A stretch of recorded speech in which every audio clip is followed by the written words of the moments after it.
see so many of you. My name is Penelope Curtis. I'm Director of Tate Britain. It's very nice to welcome you this morning for exhibition Late Turner.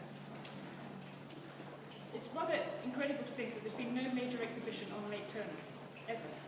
Even though we've been fascinated in many ways at looking at Late Turner. And many exhibitions, not least at the Tate, have compared Late Turner to many other artists, late and early, modern and less modern.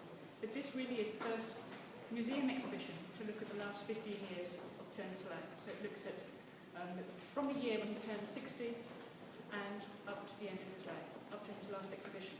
It's been very much a collaborative effort, but in the first instance we were very, very delighted to have secured the interest of Sam Smiles, who's Professor of Art History at Exeter, who's been working not only on Turner for many years, but also on late style. So thinking about those two things in conjunction, an artist and what happens in later life with that artist, made this project really ideal to Sam. Sam has worked with Amy Concannon, who's here, and David Blaney Brown, who are both at the Tate, who look after our Turner collection, among other things. So it's been very much a team effort between the three of them.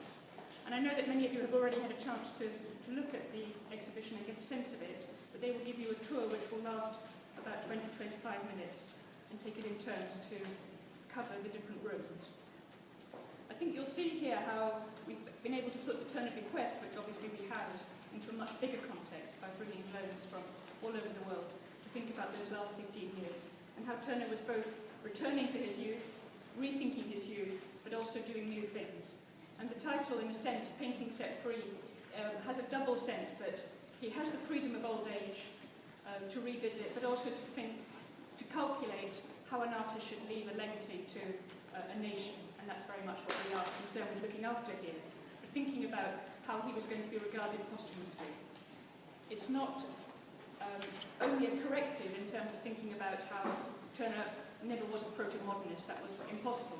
It's not about what he was prefiguring. It's very much about Turner in his time, how he was modern in his time, and very active, calculating, thinking about how to be a modern artist in the very first years of the Victorian era, thinking about what it meant to be active in the Royal Academy and responding to modern subjects and looking at the continuities with the past and the present, not only in terms of art history but also in his own career. Good morning and thank you for coming. My name is Sam Smiles. I'm one of the curators of the show along with Amy and David.